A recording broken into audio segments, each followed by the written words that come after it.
and welcome to Bosch Professional Live UK. I'm Chris. And I'm Danny. And don't forget, we've also got Tim. I'm Tim. I'll be doing the Q&A. As always, this is a live stream. If you have any questions whatsoever, please put them in the chat below and we'll answer them as soon as we can. Oh dear, I got ahead of myself there a little bit. Right. I can't help myself. I love introducing other people. Okay, so we've got a skeleton crew today, but we are still nonetheless going to do an excellent special on a new range of products that we discussed earlier this year. It was in the last new T live stream. So we're talking about we call it a T2 launch. Yes, we had to sort of cram these 6 machines into one sort of range concept, really. And 3 hours. It was a 3-hour live stream, and I'm sure many people in the chat were sat through that epic. Yeah. I don't know. I say it's definitely an epic. It's almost it's a film's worth of content. It's a long film. Yeah. So 3 hours. You listen to Dan and I prattle on about all the great products we had, but we just couldn't go into the depth we wanted to, could we? No, that's it. I mean, there's so much to discuss and talk about regarding the sanders and polishers alone that it warrants an entire live stream. So here we are. Yep, exactly. So what we tried to do, unfortunately, we picked a product that is sometimes a little difficult to show on camera, and that's the reason why we're a little bit late. So thank you very much for bearing with us. We are obviously always wanting to try and start at 5 p.m, but this particular one was a bit complicated because it's very easy to show a demonstration, especially showing things like lacquer in real life, in daylight or in the workshops. But as soon as you start putting it into a studio and trying to show very fine scratches on camera, it becomes a little difficult. So no shortage of lights in here as well to dazzle the cameras off of shiny surfaces. So, yes, that was my mistake. I figured, it'd be easy. We'll just scratch up some paintwork and show it on camera. No, clearly not. No. And we didn't want you guys thinking we were faking it, so and we've tweaked the cameras a little bit, so thank you very much for waiting. So before we get started, I think, Tim, have we got any questions, any regulars in the chat? I'm sure we do. Yes, we do. As always, we have our regulars. We have PF Cutters, who's joining us today. Hello, PF Cutters. We've got Marcus Horn as well, and we've even had someone in the chat since 11 a.m. this morning, so welcome, Pizarda237. We have one question that's been being asked all throughout this the start of this live stream. Is there any workwear on the horizon just yet? I was going to ask, have we got the usual regular Mr. Workwear, or the multiple Mr. Workwears? Have we had an update? Well, I've got a part number somewhere for a belt. A bottle opener belt. Bosch branded bottle opener belt. Does that count? Will that satisfy you? No, well, I'm sure it won't. You do wear it, but we would really like some trousers. They were at the bare minimum, but we can prevent them from falling down currently. But that's pretty much it as far as work. So you have to source your own trousers to wear our belt with, but at the moment, no. However, we have had some good updates, but secret updates that I can't tell you in regards to the contractor series. Yes. Now, we had some people, we put out a survey a little earlier in the day, sorry, asking if you were looking forward to sanding, polishing, or something else. I don't know, Ollie, what did we get roughly for the others? Over 30%, I think, were asking for something else. So I was very tempted just to show you stuff for the new contractor series, just to spite the people that aren't joining this live stream. But you know what? Maybe later, maybe at the end of the live stream, maybe I'll be able to tease something. But until now, we'll stay a little bit quiet. So today's live stream, as Danny's pointed out, is we're having a closer look at our brand new range of 12-volt sanders and polishers. This new range of 12-volt tools represents a new category of products for us that we haven't visited. Well, we have completely new category. Although yes, we have had mains polishers in the past. We have, yes, and very good ones at that. Yes, but not a comprehensive range like we have today. And certainly not for quite some time. The products that we had originally, the larger GPO mains product was quite a while ago. Quite an old machine now, but again, still out there. So obviously what is represented by our new range of 12-volt sanders is, if I'm being honest, a really, really good first approach to, how do I frame this better? As you know, Bosch is a generalist when it comes to power tools. We don't necessarily specialize in specific categories. We've got really good ranges when we do things that we're really strong at, say grinders, combis, hammer drills. If you saw our last SDS Plus special, we make really great SDS hammers. Okay. And also rewriting the rule book regarding SDS attachment and straight shank drilling. That's right, yeah. Again, So we call ourselves generalists, but in many cases we do really, really great focus ranges. Now, one thing that we haven't really ventured into is this polishers and automotive sanders, all this delicate sanding and polishing work. However, now with this new 12-volt range, we rival some of the specialists, if I'm being honest, in regards to product range, especially when it comes to 12-volt. And there's a couple of things that we'll talk about later on in this live stream that we're obviously really proud of, because we brought out a couple of machines in this range that, as far as I'm aware, and let me know in the chat if you think otherwise, but these machines do not exist in the market, even by the specialists. Yeah, in some cases we've actually hit the ground running with a larger range than is already well established out there by manufacturers who just do sanders and polishers. Yeah, So, of course. yeah, it's quite an accomplishment, really. Okay, and another thing that we obviously discussed and showed was the fact that with these new range of 12-volt polishers and sanders, this is a collaboration when it comes to the accessory side. Now, Bosch accessories, we make loads of those as well, and we obviously do have a wide range of abrasives. In this particular case, we've also teamed up with another company called Sia Abrasives, who are a specialist when it comes to abrasives. And in this case, we are here to help promote some of their accessories too, because these work perfectly with our range of polishers and sanders. So this is going to be a kind of a split live stream where we'll be showing some of the Bosch power tools, but also really important, as we always say with our accessories, that you can have the best tool in the world, but if you don't have good accessories, it lets down the whole application. So let's get into the live stream. I think I've prattled on a little bit enough. I think that's given enough time for people to join the live stream. People always ask, why do you say so much at the beginning? Why don't you get into it? Well, it's a live stream and we know everyone can't join straight away. So it's about 25 minutes past 5. I think we can get going. What do you reckon? Yes, I think so. Don't worry, he calms down a little bit later. No. You'll peter out as more time. We'll say, I've had an energy drink. It's only going to get worse, guys. Okay, so first off, let's have a look at, let's discuss very quickly what kinds of tools we're talking about here. It's two main categories, yeah? Yes, certainly is. So we're looking at sanders and polishers. When it comes to sanders, we've got a couple of different versions of sanders. We've got the GEXs and the GSSs. Now, quite well established in our current range of 18-volt machines, we already have GEX sanders and GSS sanders. GEX is your random orbital sander, and the GSS is your orbital sander, so your fixed orbit sander. So yeah, again, we've got that in the sanding range again. With 12-volt, we've got two GEXs, so two random orbital sanders, and one GSS. If I grab the GEX 12V-32, I've got that one just here.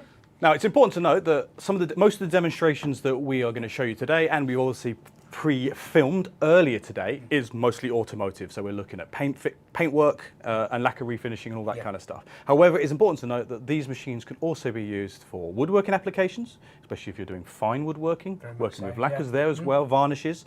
But it can also be used to work on composites such as like corian and plastics and things like that, any kind of fine sanding work. So don't think of this as just an automotive tool.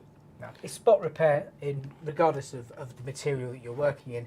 If it's a fine finished polished surface, this is the first stop when it comes to taking down that turf surface ready for polishing. So first machine up, so the GEX 12V-32, Dan. Yes, that's the one. So we have a 32mm head on this particular machine. As you can tell here, you have the idler bearing on the side, so this doesn't have any drive to it, the actual pad itself. The main spindle drive here is 5mm offset, so this has a 5mm random orbit. We've marked it, and that's relevant, Yes. and we'll talk about that later, but we've made it very clear which machine is which by a simple little 5 on the front of the machine. That's it. When we're talking about these machines, you'll see quite quickly, a lot of them look very similar to other machines with completely different purposes. So again, we've put that on there so you can, at a glance, isolate the exact machine that you want. So, similar to some of our other machines in the range, we have on the back here, we have plus or minus for the speed control. So it's a 5-speed digital speed control. Let's see if the overhead's working, come on. Yep. We always want to test it. We know it doesn't like to play ball. So you've got a battery indicator here in green, if I pop that in the centre there. So battery indicator in green, and if you move it up and down, there's your speed control. Very nice, yeah. So this is actually very similar to a previous machine that we had, which was the GRG. GRG, yes. Which was our spot grinder, very similar in design. So if you've seen that before, something in the previous live stream, or maybe you even own one, you'll see that we've taken quite a few keys from that product. I always like the design of that machine because it's a departure from most of the machines that we do. It took a completely new design view with so far as ergonomics and compact design. I'm so happy they went with this similar design for this particular machine. Okay, so you've talked about the speed control. I mean, with these kinds of sanders, they obviously rotate very quickly. Well, because you usually want to do material removal. It's largely material removal. I mean, a lot of that's going to be done with your choice of abrasive that you're going to use. So for finer work, you'd use a higher grit abrasive, lower grit abrasive for more coarse, fast material removal. So, but the 5mm orbital diameter is critical with that as well. Yeah, so when it comes to the speed settings, Danny's pointed out there, so you can go as low as 3,000, okay, but you can go up to a maximum of 8,000. So if you choose that with a very aggressive coarse grit, then obviously you can process and work really quickly. Yeah. When you talk about slower RPM machines, you'll see that later with some of the polishers, for example, where you don't want to build up heat. I've found myself dialing the speed down on this just to prevent you from going too far, especially when it comes to lacquer repair or paint correction. So now, most people's approach to a power tool is to just wind the speed up to maximum and away you go, and just have a little bit more care over the trigger. With this, you just pin the trigger and set the speed, and there you go. Yeah. Now, one thing I particularly liked about the GRG and also these new machines is the variable speed trigger is very tactile, very sensitive as well. So you can really dial it in. So yes, you've got that electronic speed controller on the back. More of a limiter, really. Yes, then you've got the variable speed trigger as well. Yeah, and it's got nice progressive steps. So it's not very. It's what you would expect from Bosch Professional. It's not very stepped. Yeah. Right. So you're going to get a nice progression into material. Now, so this kind of machine obviously is there's quite a few applications. This before, say again, we're looking at automotive, bringing things like filler down. Yes. Yeah. So you want to sand it down. Usually, if you're dealing with very fine filler work, then something like this would be perfect. We have machines that we're going to talk about as well for larger applications. The same mechanism basically, but this largely for small filler repairs. Yeah, sure. Okay, so I mean, what we'll do is we'll line up all the machines because you'll see that there are many that look similar within the sanding range. The next one we want to look at is going to be the GSS, is that right? Yes, I'll grab that one. I've got that one up here. Now you'll see that the machine looks virtually the same. It's very similar. Spec-wise, it's very similar, but there's a fundamental difference. Yes, similar pad dimensions on here, 32mm. We'll go through the abrasives a little bit later, but we've got abrasives specifically for these. You'll notice on this, you don't have a free spinning spindle on here. So you've just got the drive through a set gear, and what you call this is a fixed orbit machine, or an orbital sander. So not a random orbital sander, but a fixed orbit sander. Okay. 3mm offset here, and you can see that we've got it on the product there. So you can imagine that if, for example, you've got both machines, because there is a case for both machines. If you've both got them on your desk, so to speak, or your workshop, okay, you can quite quickly look and make sure that you're picking up the correct machine. That's it. I mean, this will make more sense when you get to some of the polishers as well. That they might have different specifications, different orbits, and you don't want to be picking up the wrong one, especially in the kind of applications where these tools might be used. You don't want to have to reset your work because you picked up the wrong machine for the wrong application. You might not think it's going to make too much of a difference, but some of this work is really fine. You don't want to make any mistakes, of course. That's it. I mean, for faster material removal, I'd probably go for the fixed orbit sander because it's going to remove the material a lot quicker. But even then, you've got the 5mm orbit on the random orbital sander, so that would be for your more finer work, and it's not going to leave so much in the way of swell marks. Yes, of course. Yes, and I think that's something we'll discuss. That's probably a valid point, but we should bring it up now and going. That is the fundamental main reason why you would choose a random orbit or a fixed DA. Yeah, basically, even if you're doing repair or repainting work, you want to key the surface of the material, maybe to repaint. Yes. But you don't want to have to go through so many different grades of paper or abrasive to get down to that perfect keyed finish. You don't want to remove too much material, so it's smaller steps, baby steps, to get to exactly where you want it.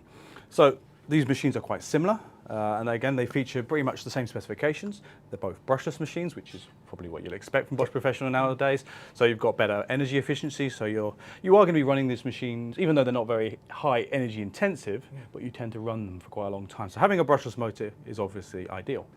Yeah. When it comes to anything else, I don't know really. I mean, we've got normal standard single layer 12 amp hour batteries on here. They stand pretty well, obviously, but I think have you talked about the bumpers already? I haven't talked about the bumpers, but you'll find them on all of the machines that we're going to talk about today, both the sanders and the polishers. They have a foot at the back designed into the rear of the housing that basically allows you to set the machines down flat, largely to prevent contamination of the abrasive material or the polishing. Yeah, very relevant. So again, because you don't want that happening. No. So simple foot, something that we didn't obviously have on the GRG, and this makes a lot more sense for our sanders and polishers. For GRG, it was never really that much of an issue because that was using woven fabrics. If you were using any abrasives on it at all. And one other factor about these two machines in front of me is that they've got dramatically, amazingly low vibration levels as well. Yeah. So we're looking to as low as 1.6 meters per second squared, which basically means you don't have to worry about any health and safety issues. It's underneath the threshold, the lowest threshold. So these are all day machines. Okay, and then noise-wise, I mean, let's see if you can hear a mic, but that's on the highest setting. Yeah. You're under 64 decibels, so I mean, you're fine. You're going to get more noise from the panel that you actually, from the vibration of the panel that you're actually working on, rather than the actual machine itself. Okay, so what shall we do now? Let's get the bigger machine out. So we've got 3 machines in the range, so let's get the third one, another GEX, another GEX. This one has to be my favourite. I'll grab this one now. Largely, but maybe it's because I've just approached the jobs that I've done with these a little bit more gung-ho than most people would do, or I've had larger jobs to do. Are you saying you're impatient? It could be that. It could easily be that. So this is the GEX 12V-77. Again, very similar. We have a random orbital sander here as well, as you'd expect with the GEX moniker. This is a 77mm pad on here as well, so larger abrasive pad. Actually quite soft and quite pliable, this one as well in the edges, so it allows you to get into more awkward situations. 2.5mm orbit diameter as well, so a little bit less than the 3 fixed orbit, but it's half of what it is on the 5. But you're using a larger pad here for larger material, larger areas. Yep. So spec-wise, you're looking at exactly the same things. Yeah. So you've got a minimum RPM of 3,000 all the way up to a maximum of 8,000. Yeah. Okay, same specs when it comes to the vibration, and the same thing for noise as well. Yeah. So what we've got here is an excellent range of sanders for, again, rapid but precise material removal to get things back or prepare things ready for, well, essentially the next lot of machines in a way. That's it. There is one other function on here that is worth talking about as well. We have a lock-on switch on this one. So you don't have to maintain constant trigger pressure whilst you're using the machine. You can simply pin the trigger, push the button, and away you go. So you can concentrate more on what you're doing. You haven't got the fatigue in your fingers, and you get the job done. Yeah. Okay, so that's our main 3 machines. Tim might have a few questions. I don't know, Tim, have you got some general questions or are these specific to these products? A bit of both. Okay. I have, so it's more specific to these products. You mentioned the maximum RPM of the 3 polishers, which is between 3,000 and 8,000 RPM. That was PF Cutters that are just asking that. He was asking as well, could you get larger sizes of polishing and sanding pads on the 12-volt range? If not, could we see larger polishers on the 18-volt range? The 18-volt range. What 18-volt range? At the moment, when you see that these are 6 machines, and they've obviously got a maximum pad size. Yep. What you'll be asking about, or what you're really asking, is are we going to bring new machines with larger pad sizes? I think, again, we've just released this range. It's only a couple of months old, I think. Well, the next step up for the 77mm here would be a 125, as we'll discover when we go up through the polishers, which we already have. We have the GEX 18V-125, and we also have the 150 as well, with the 3mm orbit. So in the 18-volt range, we already have sanders to cover that. Polishers, however, we've got the last machine that we'll talk about out of polishers puts it in that sort of ballpark. Yeah. But we're running 12 volt, remember? And it's truly amazing the amount of power that we managed to get out of 12 volt to run these machines. But do bear in mind that my understanding is, when we're talking about the sanders that we've got in front of us, the 77, all right, millimeter orbit, a 12 volt cordless machine, I'm unaware, and again, feel free to fact check me on this, but I believe that no one else, even the specialists, have a 77 millimeter sander or random orbital sander for this application yet. So already we've got the biggest one of this type. When it comes to the polishers, we'll talk about that as well, but with our larger 125 millimeter polisher, I think again we are the only professional brand that has a cordless version. Yeah. Feel free to fact check me on that, but that's my understanding. So yeah, potentially we might bring out bigger ones. In 12 volt, I don't think we will. I think we will reserve that for the 18 volt platform as it was PF Cutters, wasn't it? As PF Cutters points out, will it be an 18 volt machine? My guess is it would be if we were going to bring out bigger machines. If you don't mind me saying, I'm sure Bosch doesn't mind me saying, I think we've absolutely nailed it with this set when it comes to 12 volt. Anything bigger than this, we'll probably go to 18. We've already got sanders in 18 already, so it stands to reason that we'd have to go to that sort of level of voltage. Yeah, I'd watch this space. I certainly would. When it comes to polishing, it would be nice to see an 18 volt polisher, 100%. Now, bear in mind, okay, these machines and all the machines you're looking at, essentially we're looking at spot repair or spot work. So we are trying to avoid going with the large pads anyway. Yeah. Fundamentally, we are looking at spot repair for these. So these sanders, remember the GEXs and the GSSs, this is for like the first step. And this is essentially where you are using, let's say, sandpaper for this time being. At this point, you're going to be making it look worse rather than better. That's right, yes. The better part comes next. Yeah, so the point here is why we don't want to go too big, and we want to go too aggressive, is we're wanting to minimize damage to the clear coat. If you had a really big one, then you're just taking, especially if you're doing scratch repair, you're taking away too much material. You want to try and keep it localized. So 77 is pretty big, so I don't think we want to go too much bigger there anyway. And you'll find that, I think even the demonstrations that we're going to do today, we're only going to use the 32s. Yeah. When it comes to sanding and polishing, you've got to remember, if you've got a small scratch, your first effort with a sander is going to have to overlap the surrounding area. Then when it comes back to different grits, you're going to have to overlap that area again and again and again, depending on how many grits you go through. And then, of course, with the polishers, you've got to make it bigger again. So if you start off with too much surface area removed in the first pass, then it's going to turn into half a panel by the time you get to the end of it. And the last thing Dan and I want to do is patronise anyone out there who already is in this industry. But again, remember, we've got a lot of people in the chat that, you know, they may have never encountered these tools before. So and I do like to patronise, of course, you know me very well.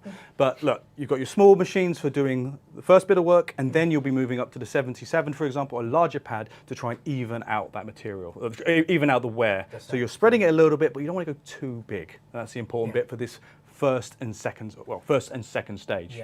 Okay, so first stage, maybe you're only using the 232 machines. Then the second stage with maybe say, for example, a 3000 grit. Okay, then you would move on to the 77 model to try and even out the surface. Exactly. Yeah. I mean, when we're talking about all these machines, we're not talking specifically automotive. Fine furniture repair, for instance, or fine finishing work. I'm not saying you're going to get a French polisher using something like this, because obviously that takes a little bit more expertise and a little bit more kid gloves. They won't tend to use power tools anyway. But these machines, for the average furniture restorer, perfect. Yeah. Now, the only last comments I'll make about these three machines, and obviously the polishers, but we'll talk about them in greater detail, is obviously these machines are obviously designed for both wet and dry work. Now, they're not waterproof. No. But obviously the applications will involve water, and you'll see some of the accessories, they are specifically designed to work with, well. And at the end of the day, if the machine's getting wet, it's too much water. Okay, so have we just overtaken? I forgot. Did we stop the questions? I can't remember. Or did we just carry on going? I think we carried on going. So Tim, sorry, we completely went on a tangent there. Tim, did you have any more questions, or is that? There are a couple more questions if you want to attack those. Yeah, come on, let's go. All right. Mateus asks, could we expect an extended version of a half-inch GRC ratchet, both power 12 volt and 18 volt? Well, we teased there was a 12 volt half-inch ratchet. Yes, there is. 18 volt, nothing yet. I haven't heard it yet. Extended, I've been asked a couple of times since. I would love to see it with an extended head, something like that. I've certainly not seen anything yet on any sort of roadmaps. No, not yet. No. It's more wishful thinking from my part, that. But yeah, I mean, it would be really nice. Whether it would have an interchangeable head or not, I don't know. We can do it. But We know we can do it. We know we can do it because The air tools we used to have. Well, not Yeah. used to. Still have? no, No. we're out of their tools now. So yeah, we have done in the past. Mhm, We've had yes, a totally. range of interchangeable stuff. Even our exact production level tools have interchangeable head lengths. You wouldn't want to buy one of those because they are Well, astronomically expensive. Well, you could. You could If you're, if if you're you're loaded, minted, yeah. If you've got a few spare quid, you could go and get something like that. That's a very torque specific, low torque, very accurate machine. But we have interchangeable heads for those, so potentially in the future, I would say. Cool. But no sign of anything on the horizon yet. Okay, any more questions, Tim, or should we get cracking? Yep, last one for now. Sander the Watcher asks, I'd love for you guys to show the new GAL 12V / 18V80 duo charger and how they compare to one another. The dual charger. Which one? The 18. Did you say which name? 18V80 and the 12V. 18V80. Oh, I talk about the It's the 18. the 8 amp Yeah, twin battery charger, or the 18 volt and 12 volt battery charger. I thought he was talking about the 2 times 32. Yeah. There's a few new chargers that are coming Yes. out. Yeah. Yes, I think that's a good shout. I think maybe we should. It's on the website, to be fair. But we currently don't have one here yet. We have seen them, have played around with them over in Germany, but we don't have one here on site. As soon as we do, Yeah, I think get one I on think the that's live stream. partially my fault because as good as the charger is, and it is great, I didn't honestly think that we needed to demonstrate one. But that's my bad. I thought a charger is a charger.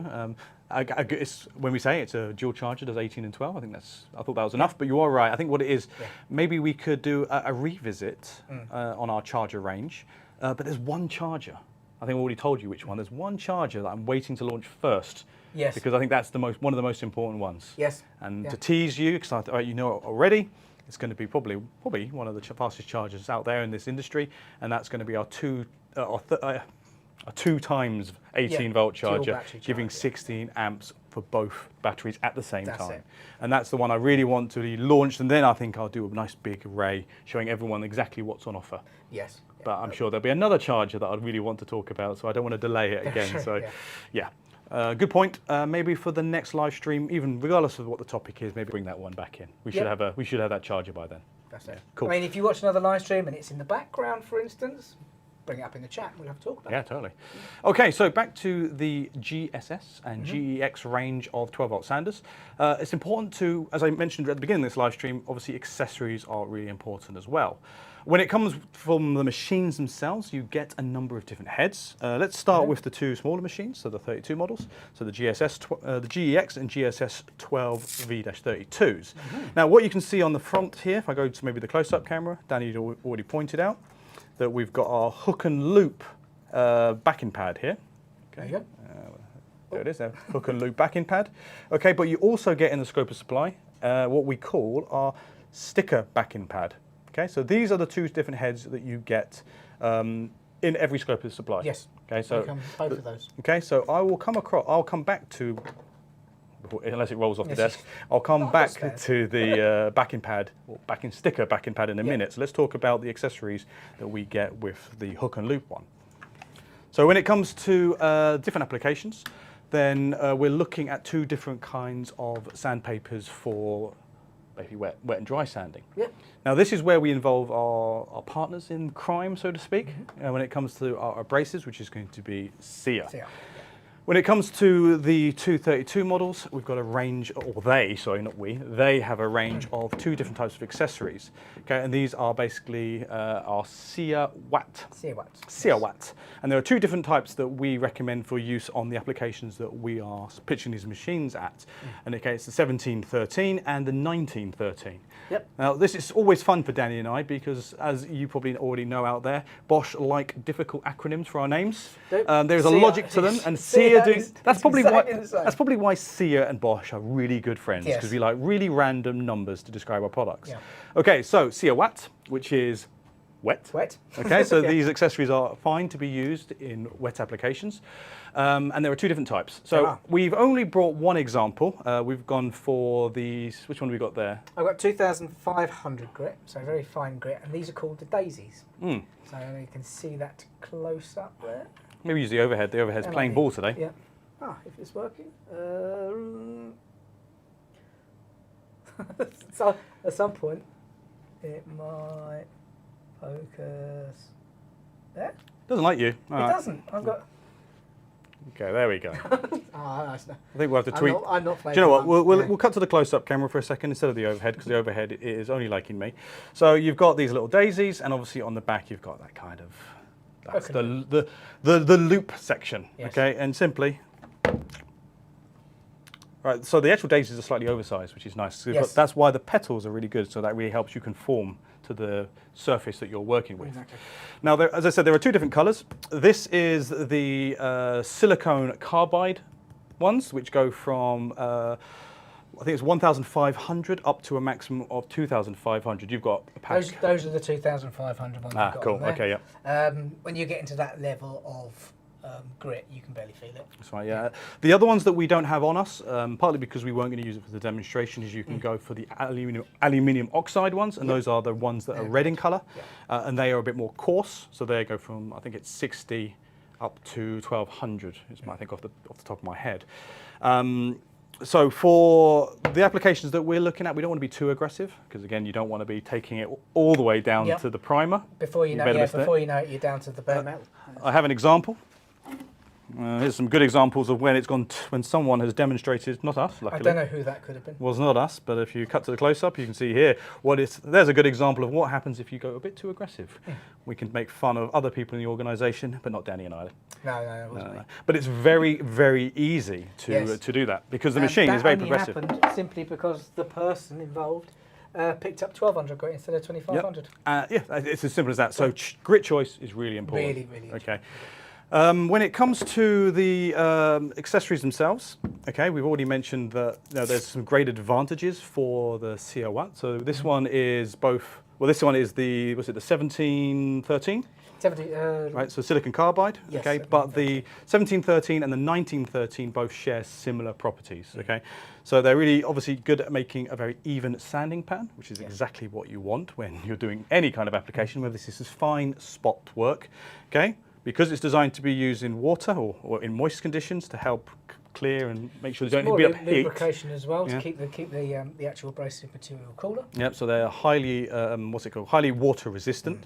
Again, remember, because of this daisy shape. Okay, that makes them highly adaptable to the contours and shapes, because you might be working around things. I mean, the example we're going to be doing, which is a mirror cover, side mirror cover. Wing mirror, that's it. I couldn't get wing mirror out of my brain there. Yeah, it's okay, fair enough. Door mirror, okay, obviously a very curved surface. That helps as well. Okay, and obviously both the 19 and 1713 models have really, really good high performance. It's basically very good stock removal and also still supplying a really good finish. Okay. I don't think we need to get into the kinds of applications. We'll show you some examples, but you get the idea there. I think the only thing we need to mention is, again, we want to obviously explain that there are differences between both silicon carbide and the aluminium oxide. But essentially what you're looking at is the aluminium oxide can be, is more, not necessarily more aggressive, but it's more long lasting. Yeah, I would say for applications such as body filler removal or that sort of even primer filler removal, that sort of thing. Yeah. And then a more coarse grit like that, when you want to just get rid of stuff and get it down to a level that's sort of that's acceptable for the next process. Sorry, I'm getting the other spot stuff stuck to me. Yeah. Then that one is the one to go through, or the red one's the one to go through. That's right, yeah. So I think the 1713, so I'm getting my numbers mixed up already, because it's a bit finer and because it's silicon carbide, you can use it for more material. That's it, because it goes up to much higher grit, or much higher grit, much less coarse. That's where it gets confusing. Then for colour sanding, lacquer sanding, that sort of I thing. think I think it's because silicon carbide is technically a harder material, which means it's better at wearing down material. Because remember this whole thing about Mohs scale, because it's higher than the aluminium oxide on the Mohs scale, which means it can remove more. It can remove material from other things, harder things. But it's more brittle, so that's why aluminium oxide lasts longer. Yeah. So we probably, let us know whether or not you'd like us to do an abrasive special. We haven't done an accessories live stream in a while, but I'm sure Dan and I will be more than happy to explain the finer details of abrasive materials. But there is a logic to it, there is a science to it, but essentially hard as hard. When you get down into the brittle. weeds about the whole process of why you go down through the grits, it's actually quite interesting. For boring people like us. I disagree. And that's the reason why both Bosch and people like Sear have a tremendous range of different grits. So, I mean, and in this particular application, because they're so specialist, the steps are finer and also they go much higher. So what do we got? We said it goes up to 2,500 for these little daisy petals in the silicon carbide. So, yeah, loads of stuff. Okay. It started on shaped ceramics and crushed ceramics and cubic zirconia. Oh.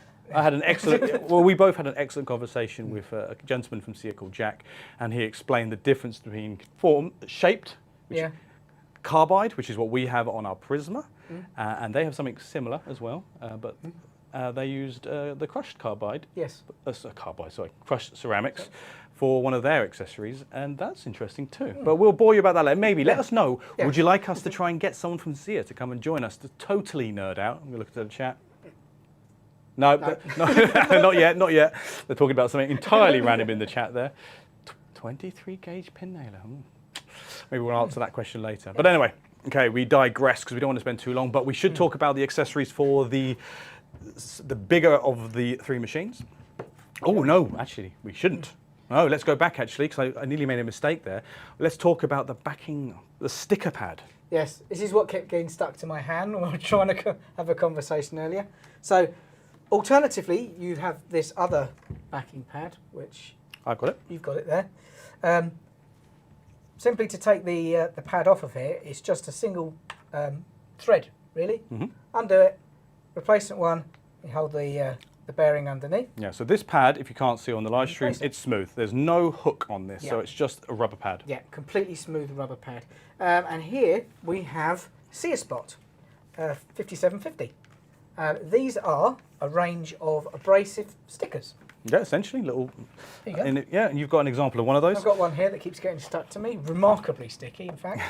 But you simply pop that on the pad, give it a tap, and there you go.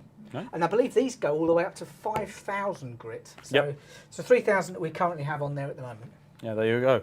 Okay, so this is also smoother than paper. To be fair. I mean, I can barely feel the texture on here at all. Is which one? That's a fine grit that you put. That's on. a 3,000. So. Oh, okay, fine, fair enough. Okay, so it's both also silicon carbide. So it's got all the benefits that we discussed earlier on the daisies there. Okay, but you can see here with such a fine grit, and I mean, to be honest, this is probably one that we probably could use for some of the demonstrations we've got today. Yes. We're not going to, we want to use the daisies, but either one is a great choice. Yeah. If you really need to go up to a very fine grit that the daisies don't go up to, then these Sear spots, the 5750s, yes, 5750 Sear spots, then you can do that, because what have I got here? Yeah, 15,000, 2,000, 2,000. 1,500. Thank it's not you. 15,000, don't it? Yeah, so 1,500, 2,000, 2,500, 3,000, and then the 5,000 grits. So you've got a really great range of different accessories. So daisies and these spots. If you're wondering whether the pressure that you apply to these adhesive spots will prevent them from peeling off again, think again. They're very tacky, however, they can be repeeled and popped straight back on with a fresh one. Yeah. And important to note that these are also fine to be used. They're highly water resistant because that's what they're designed for. They're film backed. Yes, exactly. Film-backed. And they've got a thing called triangle tech, which again, maybe we need someone from Sear to explain that in great detail, but it's essentially the shape of the grains, isn't it? It is, yes. The little pattern. It's prismatic but turned inside out. It's very difficult to explain. I think the best way of describing it is it's similar technology that we've used for our O480, our foil system, where we've got our air screw, and that's kind of, so it's arranged in different shapes, but this is in triangular shapes. Yes. And I guess we don't need to get into that much detail because we're not Sear, but it's obviously designed to be very, very, providing really good finish, but also staying if you're aggressive. Curious, check out the SEA website. They've got some good pictures of the actual grit pattern, and it will all become clear. So I would imagine that the SEA spot stuff is great for, again, this is for removing paint imperfections. It's when you're doing things like that. When a car comes off the lot, you might get little flecks or little things that need to be cleaned up. Even runs in lacquer or things like that, where you need to take the material down in a very specific area. Then something like this. That's right. So again, specific design for those smaller spot repairs on varnishes. I mean, it doesn't have to be automotive. It can be anything, of course, anything that's using a varnish or a lacquer. But again, anything that's got a small paint defect.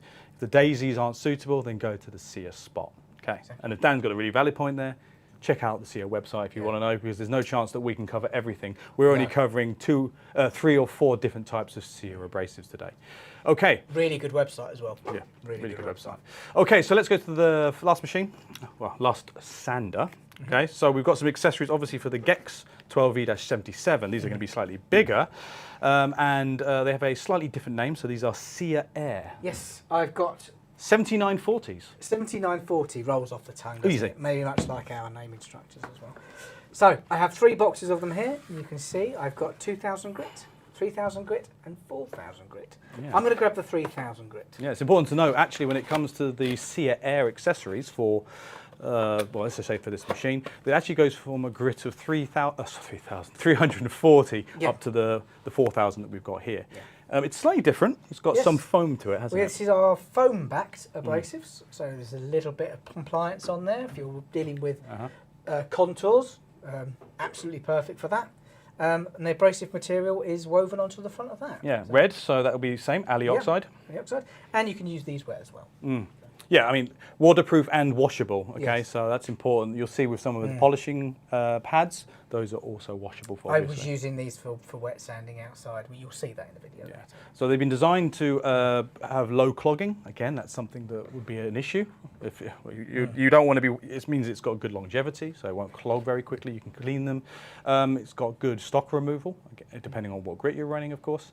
And because of that like foam pad, it really helps even out. So the last thing, we saw that wing mirror that we showed you earlier, sorry, door mirror cover.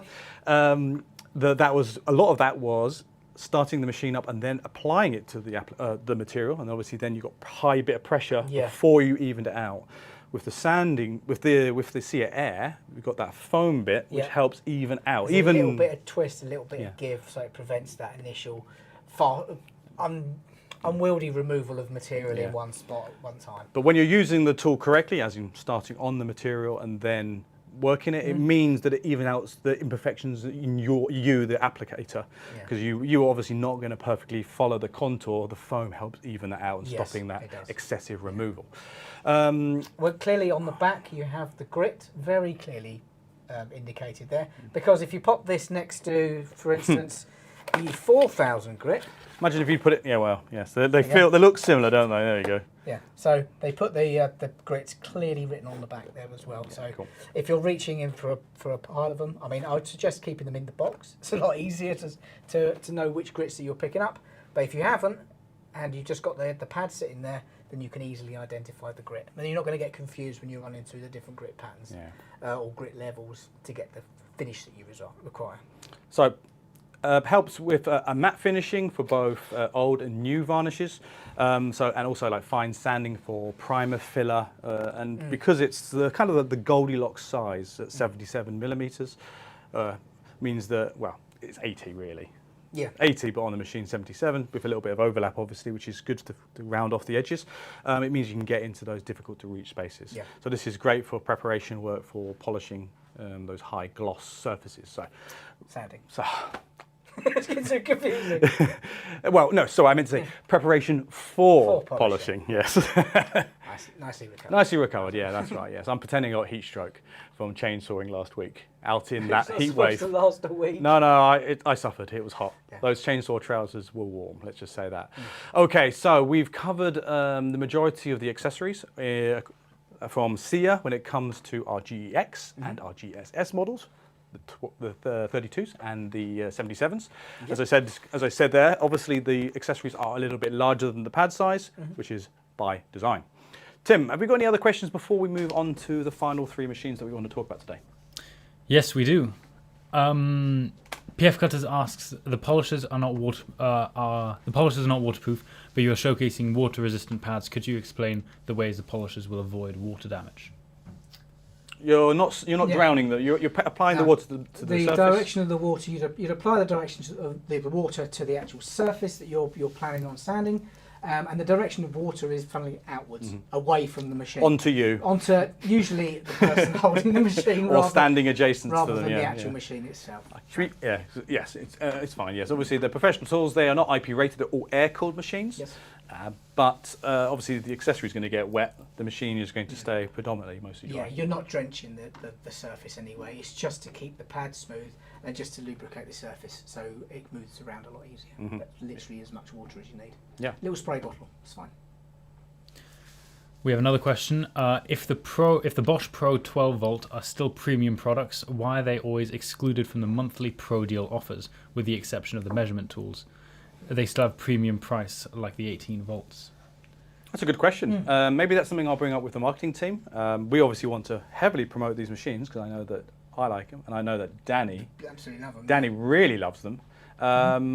So I'll ask the question. Maybe what's happening is we don't want to heavily promote it too early, because as always, sometimes it's a little slower getting products into distribution, so we want to make sure our dealers are selling these machines before we heavily promote them, because the last thing we want is to have a really good deal and we haven't got the stock or we haven't got distribution with all these machines. But I thoroughly agree with you as well. I think in order to help promote these machines, it'd be good to have some pro deals to help push our new 12V range. But would it be pro deals on each one of them, or which one?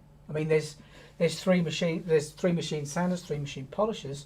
Pop down in the chat which is one you would want to be on a pro deal. Well, I mean, the live streams are a perfect situation to allow you to tell us what you want. I bet they'll say any 12V machine, because at the moment, as you say, it's limited to the measuring tools, and obviously we know, Danny and I know why it's limited to only the measuring tools, and all the pro tools are all pushing 18V. But you are very right to point out that yes, 12V is just as important. Why don't we support it via promotions?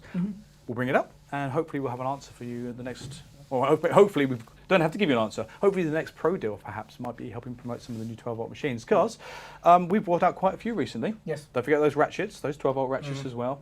Yeah. And there'll be 2 12V ratchets by probably end of this month, I think. And these, because that's or maybe 2 months time. Maybe. And these new polishers as well. So yeah, it's a really good question. Okay, Tim, any more?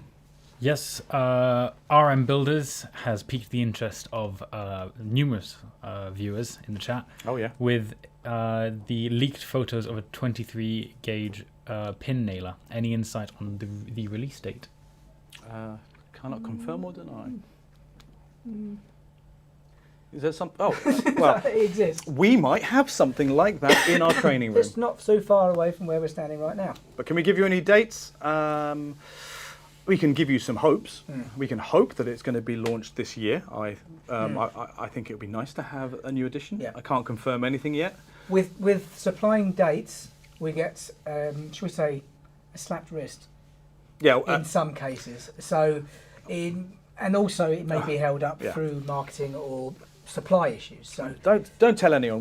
We've got strong wrists. We can take the slaps. Yes, It's more the fact that we don't want to disappoint you and give you a hard date. We obviously aware that sometimes it doesn't. We don't get what we want every time, and there's loads of reasons on why a product doesn't launch. It's often nothing to do with the fact that the tool's ready or not. The tools are often ready. There's so many other factors involved. Remember, we're a large global company. We're obviously trying to do global launches across every country that we supply to, which is a lot. There's lots of factors that get involved, and there's lots of things that are completely out of the control of us, and I'm not going to mention those, but watch the news. There's lots of things happening. So my advice would be to watch the new launch live streams, because what's on the new launch live streams is 100% launching, and usually will be launched by the time we do the live stream. That's correct, yeah. So subscribe to our social media channels. We've got quite a few of those now. And then typically we will tease things out there when the product's close to launch or launched. And then Dan and I will follow up on a live stream. I think the next live stream we're doing for the new products is going to be the 17th of September. And hopefully then is when we'll tease. Or tease, show if we've got Yeah. that machine or not. Yeah. So if you can bear with us until then, we'll We find have out. to wait for the big green tick to say that we can talk about it. So. Yeah. Often we wait till they're physically in the country before we get too excited. Exactly, But yeah. But it's a good question, and Dan and I are both looking forward to that. So next question, Tim. Yes, Andre asks, when will Bosch come out with a 12-volt band file? Oh, I'd like one of those. Any band file will be. Any band file would be nice. Did the last one we had? It was mains, wasn't it? That was mains. and it Quite a was big mains long machine. Time ago, yeah, it was a big one. But yeah, that would be really good. But nothing that I've heard of since. I think the only foray into that sort of area, more sort of refreshing cordless versions of cordless machines, was the biscuit jointer. Yeah, sure. Joiner. Let us know how big yeah, a market I'd is really for such. I'd really like to see something like that. Let us know how big a market or what you'd use that for, and again, we'll use that as ammunition to ask. You know, we've got X, Y, Z people asking about product for these reasons, these kinds of specifications. We'll try our best as always. There's a lot of talk with us moving more into an automotive field potentially. We're definitely looking that way. We're definitely looking that way, and a band file regarding welding prep is a must. So, with that in mind, maybe steered in that direction. But again, if we know that there's a market out there for them, then it's more likely that we'll make it. Yeah, maybe a 12 volt. A little 12 volt machine. Maybe a little 12 volt, but I'd probably go 18 for longevity. Possibly. Yeah. I mean, you put pressure on the actual belt, some thin belt like that. Maybe. SIA do make them. Exactly. So I was just thinking again, because they've already done that foray with things again like the GRG for automotive spot grinding, but and obviously the ratchets that we've seen. We know. Let's just say this: we know exactly which person we should speak to. Exactly. About that. Yes. And we'll be seeing her later on this year. So we'll bring that up. Okay. Tim, any more, or should we get into the next products? Yeah, one final one. It is nice to have, PF Cutter says that it's nice to have sticker pads, but how about trying to create magnetic type changeable pads for these polishers? I know for a fact that if I had magnetic types, I'd be shooting them across the car park as soon as you turn the machine on. It's quite a lot of centrifugal force when you're talking about, especially even the 32s. You're going to end up with a slightly heavier pad. Spinning at that sort of speed, You don't want especially metal. these spin on, then You'll be ending up having to do more spot repair. yes. Maybe to an adjacent car, if not the car that you're I think working on. So That's what I think. why mess with perfection? Stickers and hook and loop works really well, and it's quite low cost. Yes. And to be honest, it doesn't take any time to take on. You don't take them off that quickly. You don't need to. Sorry, you don't need to take it off that regularly, and it's not hard to take off. Exactly. I will demonstrate. So leaving customers' cars with little magnetic circles on them. might Yeah. not be But I'm helpful. thinking, I think that's. Yeah. Don't need to overcomplicate it.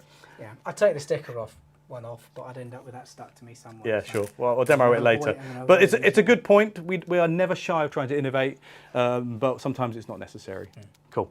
Okay, so let's get on to the next range of products. Can I, Dan, pass you your sanders? That's my sandals, yeah. And I'll get leave into. them out here. For Okay, the sure, time we'll do being. that. Okay, so I'm going to move on to the next series of products.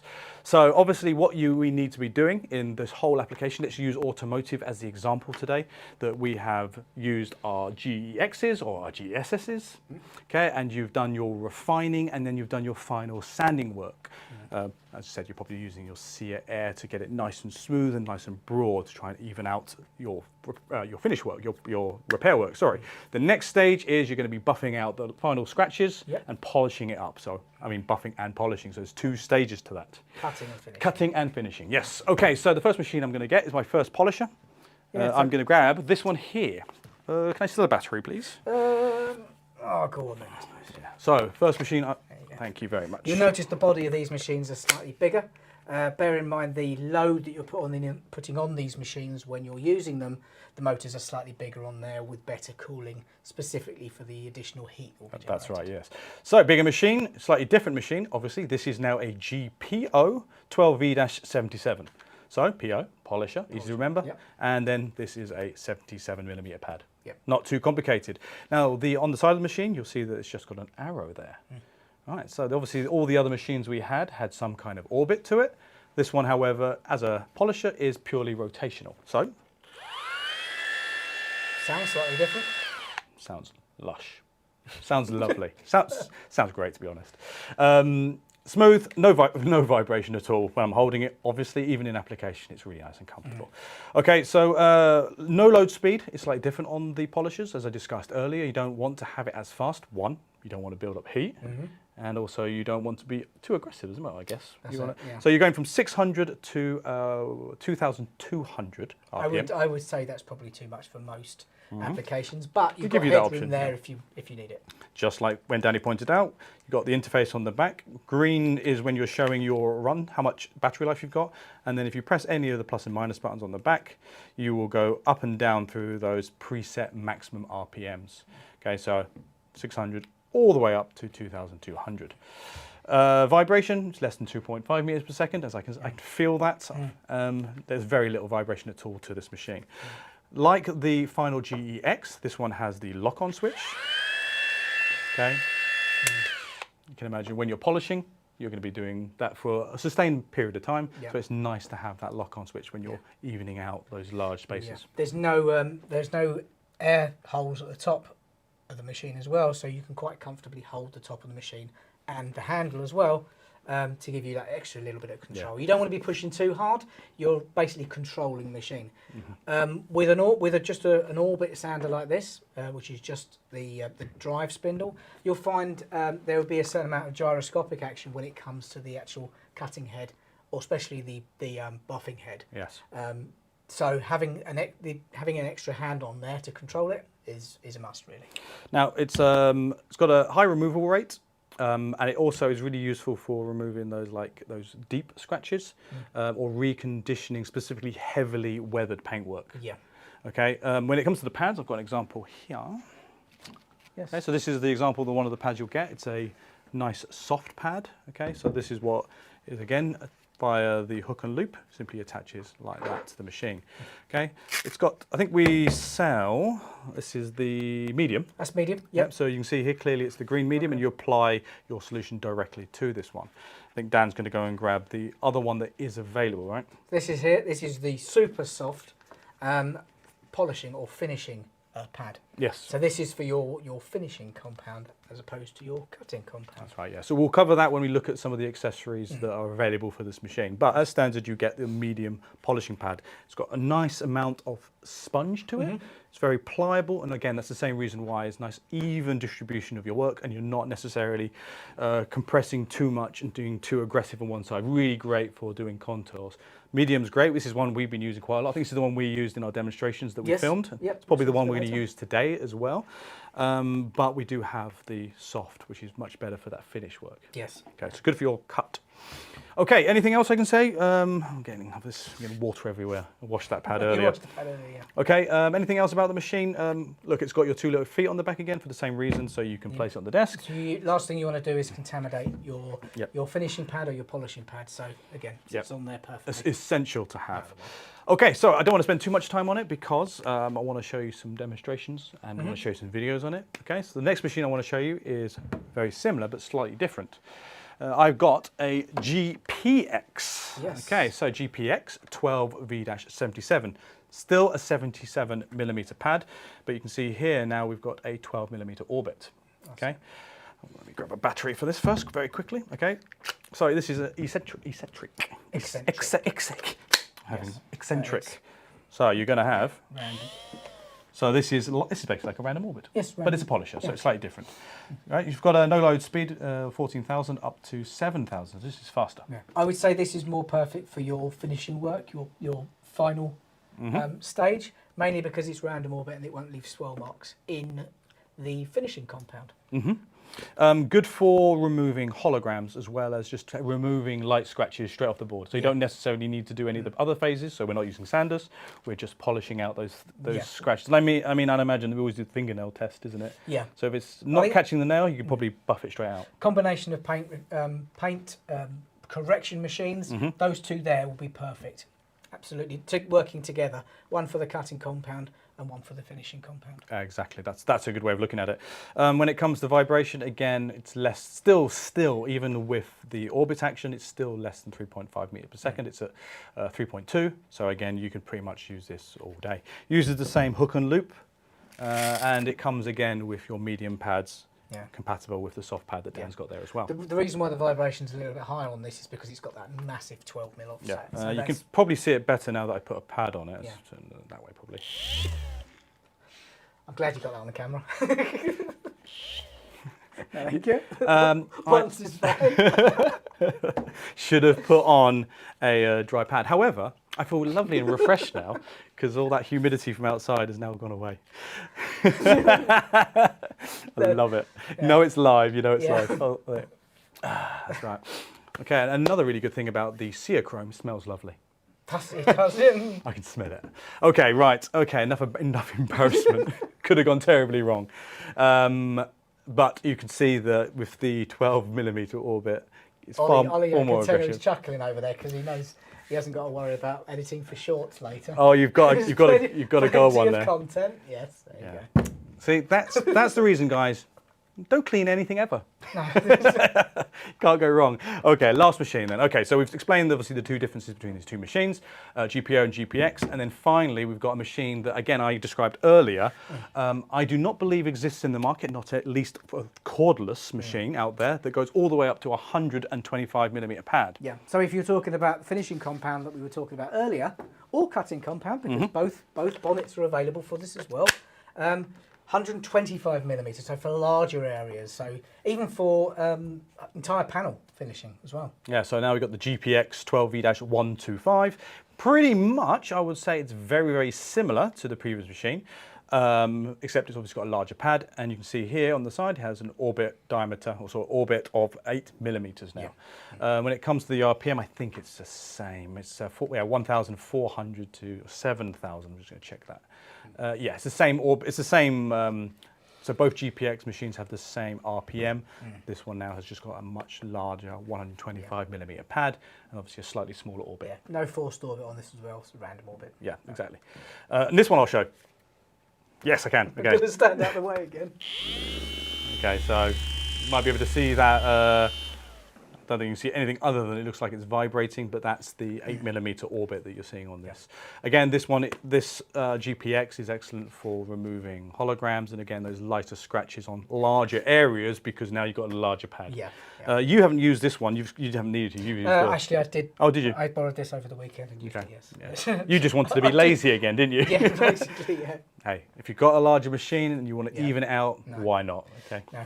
I can talk about these machines with impunity because they are really good. Yeah, he hasn't stopped going on about it since we launched them. In fact, I just have to go, because there's a lot of that happening recently. I believe it. I have no worries. I've believed it. We've done some training on it. We were blown away. The fact that I am hardly a delicate person.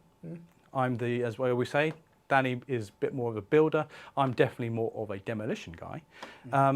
But he's so easy to use. But I have no experience really in paint repair or spot repair. No, nor I. But you'll see in the videos later on.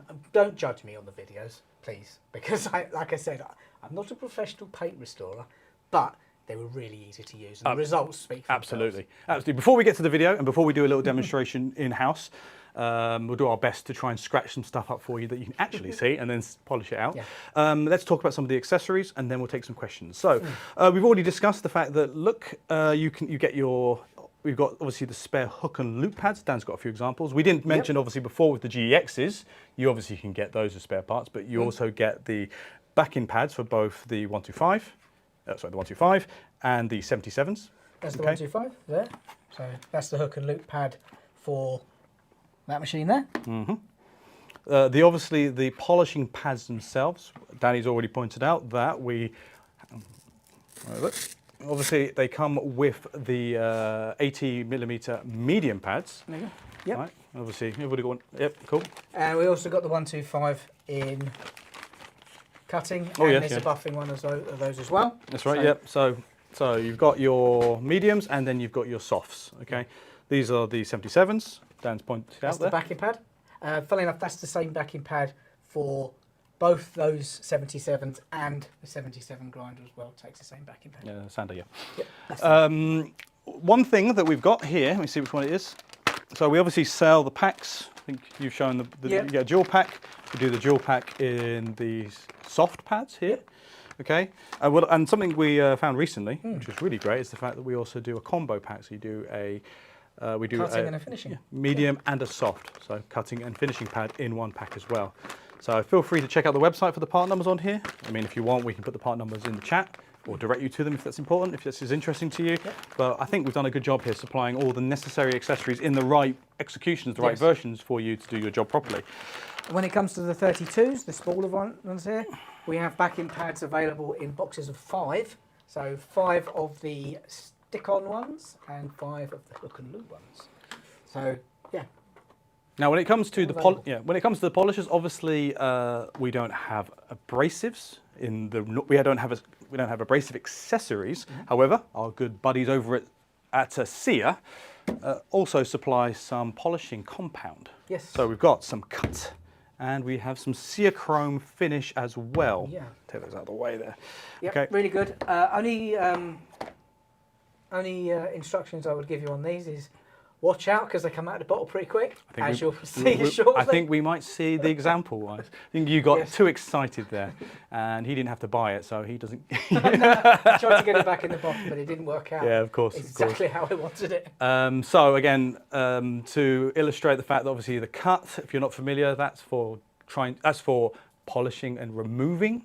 Yes, that's more of an abrasive for cutting the very top surface. But we're talking like fractions of microns here of cutting the top surface, and this will rejuvenate paintwork that maybe have gone a bit dull, or remove any sort of traffic film. And then after you've done this, you follow up with the finish, just to mirror shine the actual painted surface afterwards. Now, I think what we've lined up is we did a couple of examples in a video. I think we're going to talk over these ones.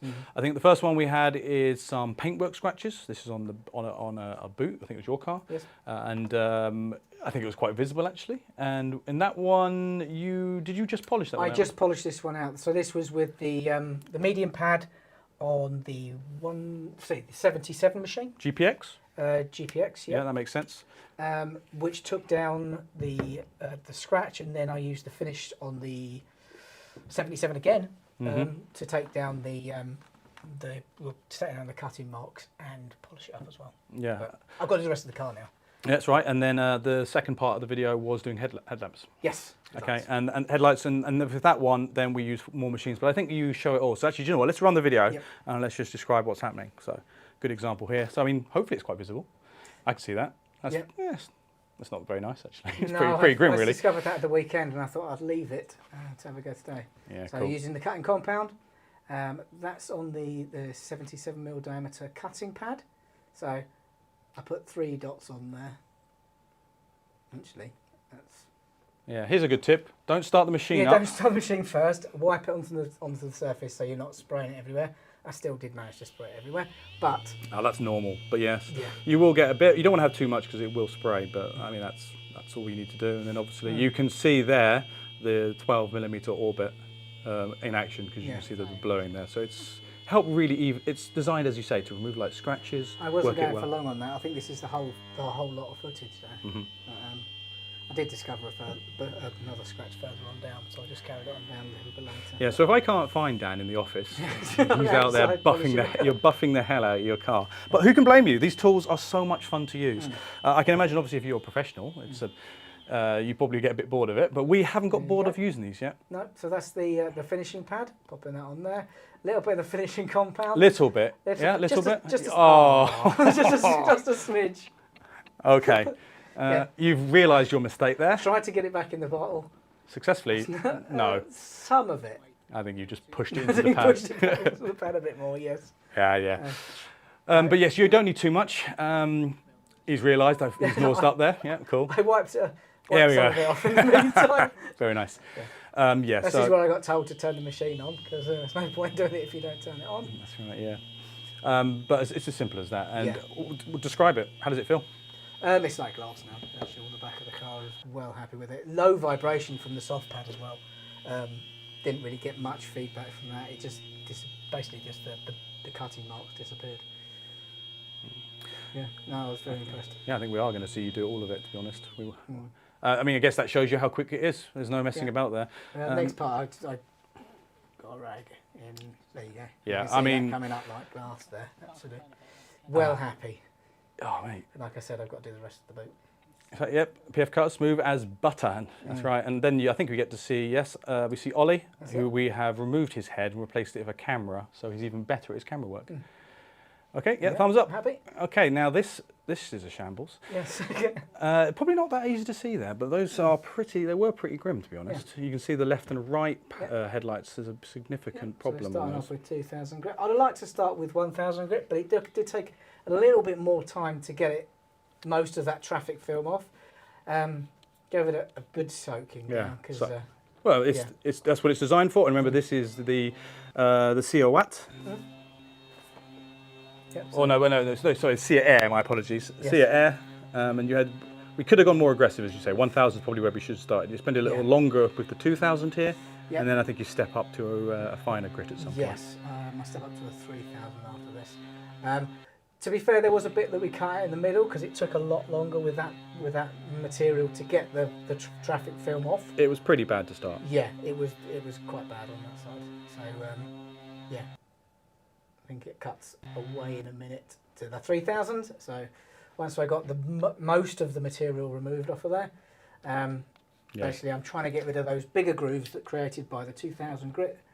And flatten it down to a 3,000 grit finish. So as opposed to the previous video where Dan went straight to the GPO, or the GPX polisher, now we're here using the Gexes to be a bit more aggressive because it needs to be removing that material down. Although we are using a finer grit with the Sia Airs. This isn't sped up. I was moving around quite quickly, basically trying to keep the material as cool as possible. I was cautious of putting too much heat into the acrylic headlights and potentially damaging some. So plenty of water. Again, I polish off the water after that because the next step's going to be the cutting compound. There you go. I'm using Just the GPO. That makes sense. The GPO there with the fixed, just an orbital and the cutting. Yeah. So medium pad. I mean, you could have gone for a GPX, but I think it was quite a narrow space to work. So the orbit action, although it might have been more aggressive, it would have been harder to control. If it caught on the corner of the ring, it would have ruined the pad. I think actually I managed to quite. There we go. Maybe I'm getting better. Yeah, sure. Okay, and then It's still too much. hey, I bet it comes up good. So as you can see, these two applications are pretty typical, to be honest. We were looking for some demonstrations. No one wanted to volunteer their car for severe paint correction. I don't think you did, or nor did I.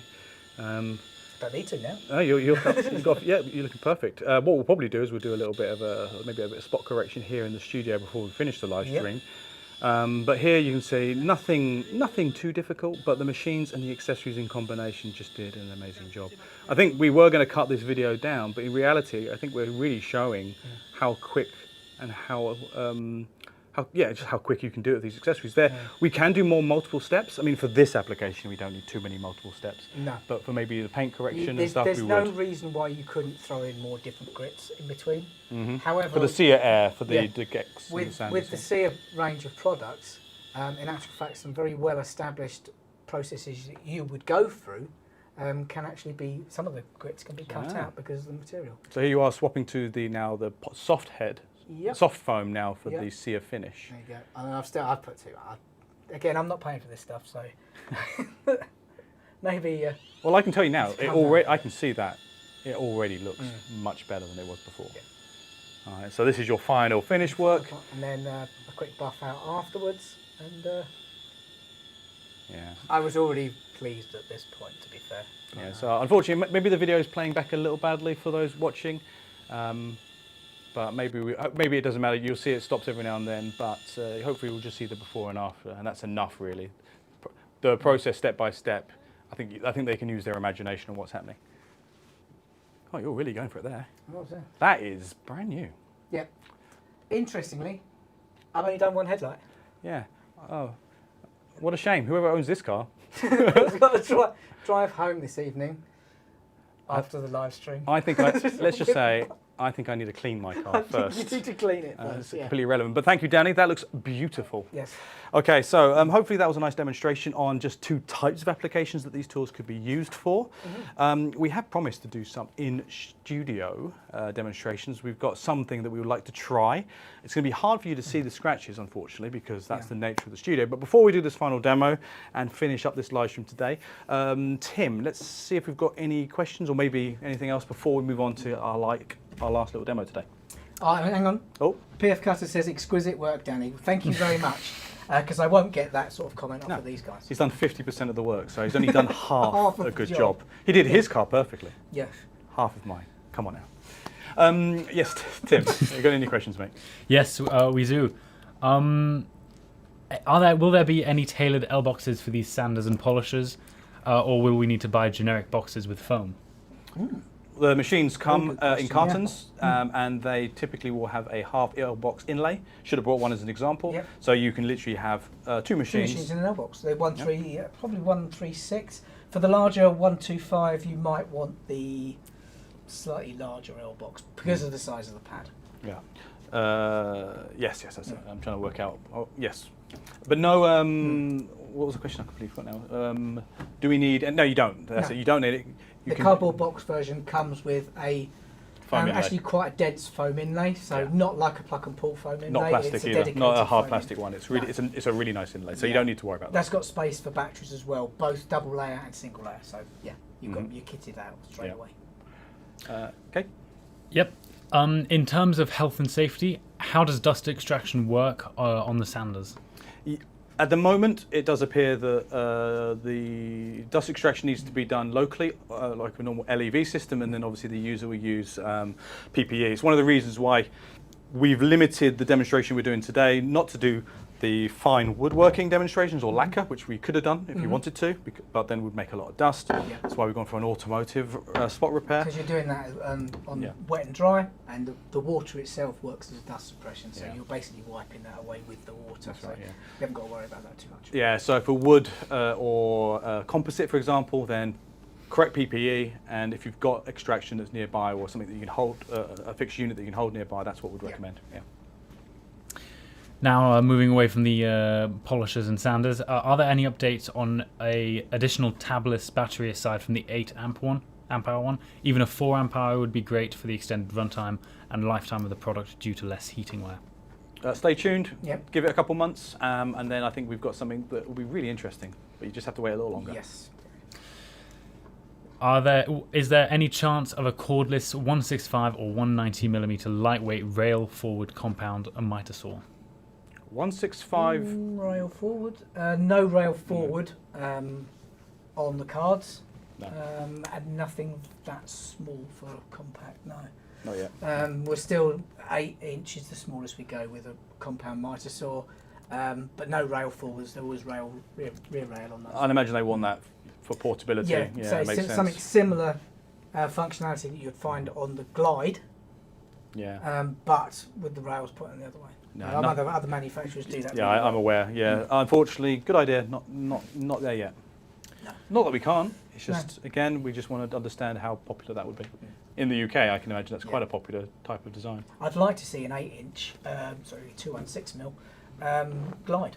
Would be nice. Yeah, other people have asked for that as well. Yeah. It's a balance between cost. Okay, so obviously 216 8-inch. That's Yeah. more your affordable miter saw, and obviously the Glide mechanism the Glide comes at a mechanisms premium. are quite expensive. Yeah. Yeah, so it's whether people will be willing to pay a bit more for an 8-inch when they could probably go all the way up Yeah. with the limitation of cut and depth. The castings and the bearings alone have to be precise, because any difference in movement is going to change the accuracy of the machine, and we obviously have a tolerance to work to.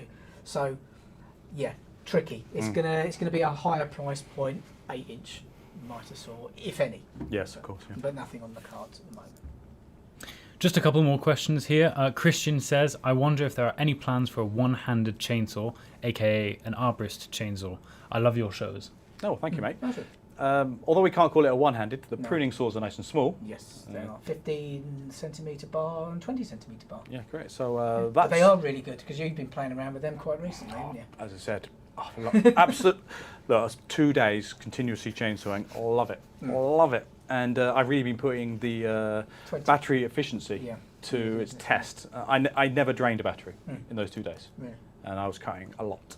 It's lucky because you didn't have any charger right. charger hookup. So. No, I had 2 batteries spare, didn't need the second one at all, and I was running 2 batteries on 3 machines.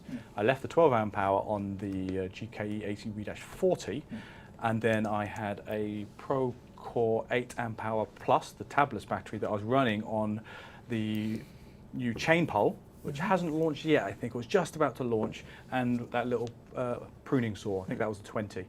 No, didn't even change batteries. I just swapped it between the 2 machines. Great efficiency. But to answer your question, a one-handed arborist saw, maybe, but it won't be called a one-handed one. No, I don't think there was any.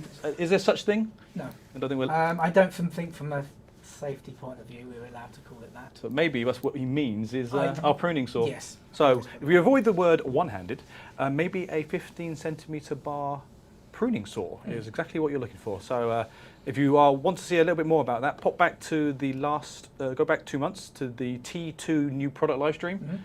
That was also the SDS 50. 2 months ago. Probably, or a month ago. Maybe it was a month No, ago. it was a month ago, It was 2 live streams ago. Maybe it was about a month ago Yeah.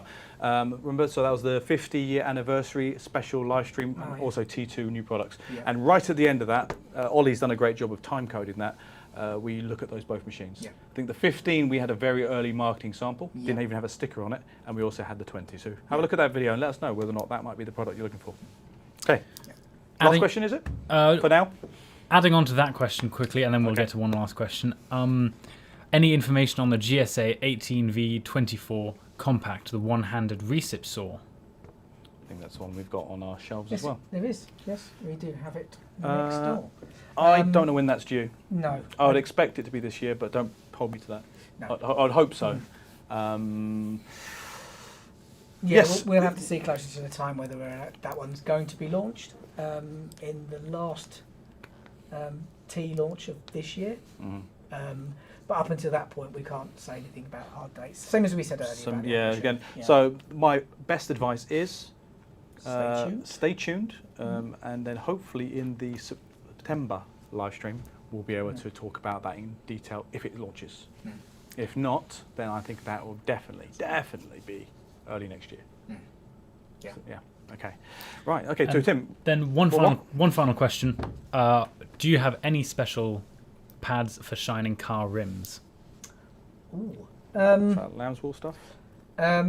If it's for polishing them up, it will probably be lambswool. I don't think we have anything for these or dedicated for these machines that we're aware of at the moment. But it would really be nice to have a lambswool bonnet.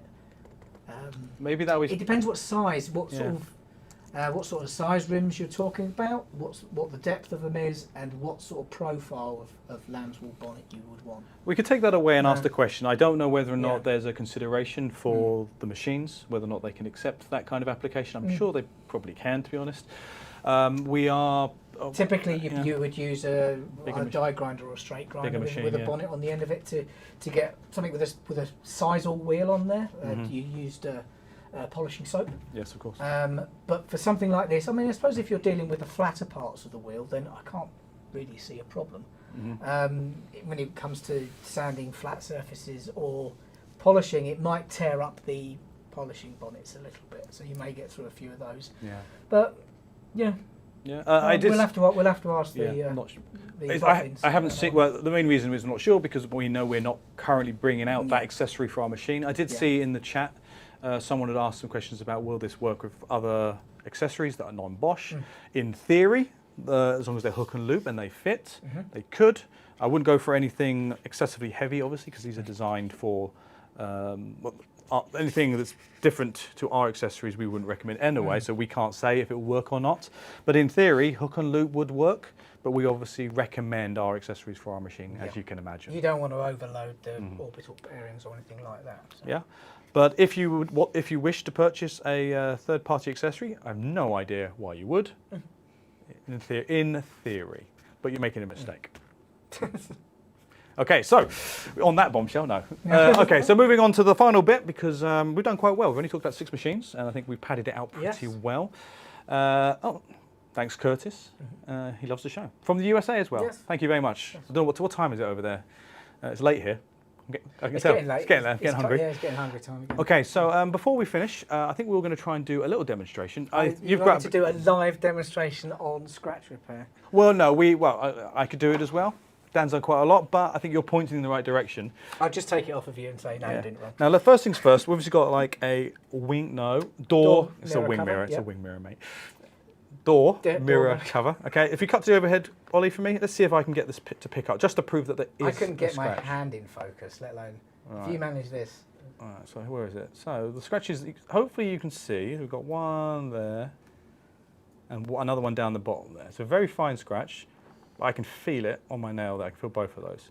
Okay, so that's the ones that we're going to try, and in this case, are we going to try and sand this out first and then buff it, or should we just go straight to buff? I think no, we'll sand it out first. Yeah, there you go. That's caught it very well. One at the bottom there, and then that one in the middle. So there's two scratches here. So let's cut out the close-up camera. Let's go wide camera. Thank you. Leave the bottle of water. Okay, so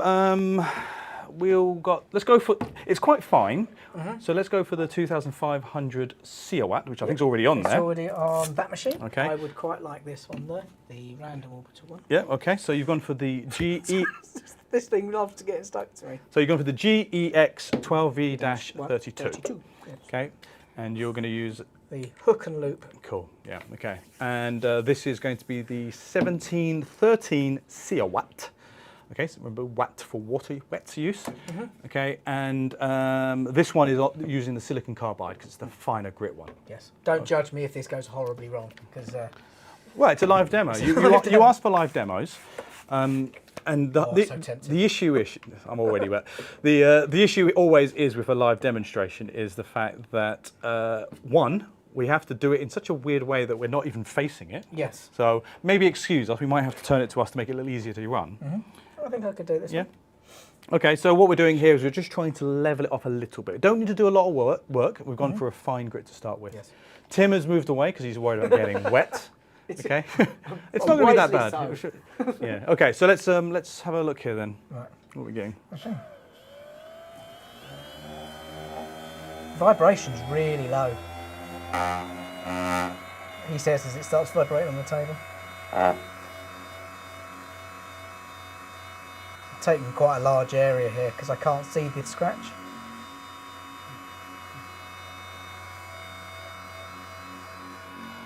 It's gone very quiet, so I feel like I need to talk over it. Yeah. Now, I was curious because I thought maybe we could probably just cut and polish that out, but we are pretending here to do a full process. Bear in mind, I don't know whether I've missed it. No, no, I saw it. You hit it. To be honest, I can see that. That's okay. If I give that a wipe over. Right, that was that one there. That one probably could, on Yeah, that edge, maybe we I could guess go that over was again. the edge of it, yeah. But you can certainly see where I've. Yeah, we can definitely see. Well, I can definitely see. Well, before you go on to the polish, we'll show that we have dulled the Yes. material, dulled the surface. So yeah, that's Let's try and stop it from vibrating on the table. it. The plan would be once we move to a larger studio, we'll be able to set up the cameras in a more suitable space. Okay, that's better. You I definitely got it think that I've time. definitely got it that time, yeah. Okay, so I'll give it a wipe and I'll see if I go to cut to the overhead. You should be able to see the flat area now where I've just taken the That top layer of the yeah, lacquer off. that's fine. That top scratch is definitely gone down a lot more. Yeah, cool. Okay, so cut to the overhead of camera very quickly and see if I can. Where are we? So hopefully you can see there's obviously now a difference between this material here, which is much shinier, and then the part that Dan's been working on, which is hopefully duller. You can still see. I can still see the scratches. Maybe online you can see it as well. This is always the challenge of trying to show stuff that is shiny in a very well-lit studio. You wouldn't usually be rushing through an application like this, but No? See, I think actually you just missed that, but that's okay because that's not a problem because if we're working on this scratch that here, was the biggest scratch. that's the biggest scratch, and then we can use it as a comparison because it's just on the edge there. Okay, so next stage. Right, next stage. I mean, I would work down through the grits, but we've already started off with a 2500 So grit. GPO or GPX? GPO. Yeah, For this cool. one for your cutting. Okay, we'll go for the medium pad because we're going to use the cut. Cut. Okay, see a chrome cut. There you are. You're going to get battery? Yeah, got one there. Okay, and let's see if Dan can put a small amount. No, there's no water left on this. Yes, Well, most of the water's on me. Let's try. Right, so I shouldn't need much of this. No, not at all. Like I said, it does come out the bottle pretty quick. the tension. Yeah. Sounds like I've used quite a lot of this already. That's probably way too much, but... He tried, but yeah. it's too easily excitable. Yes. Right, okay, remember to smear the compound on first, otherwise you're just going to flick it off. Yep. If the screen goes dark, it means I've got the camera. Now, I don't really need to speak over this, to be honest. We are now just buffing it up. We've evened it out a little bit, and now we're just going to... This is running at full speed as well. Run slower on full speed anyway. Actually, you can see for the... There, Chris, it's come out straight away.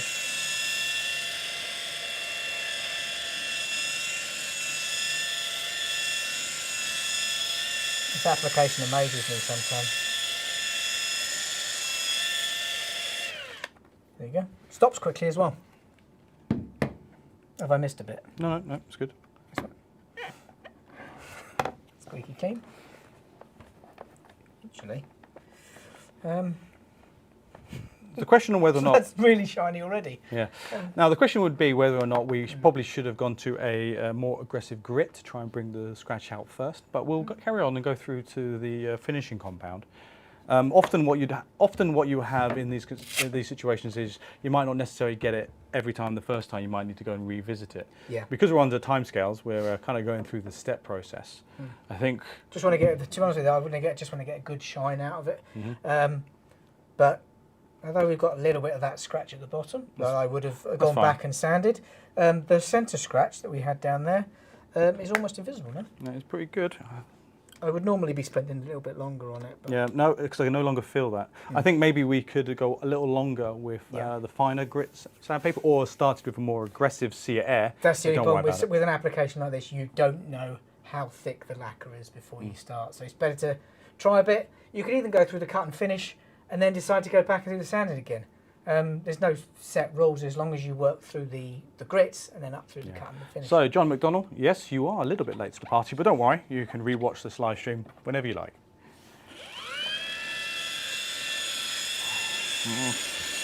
I think we both got with that, yeah. Sorry about that.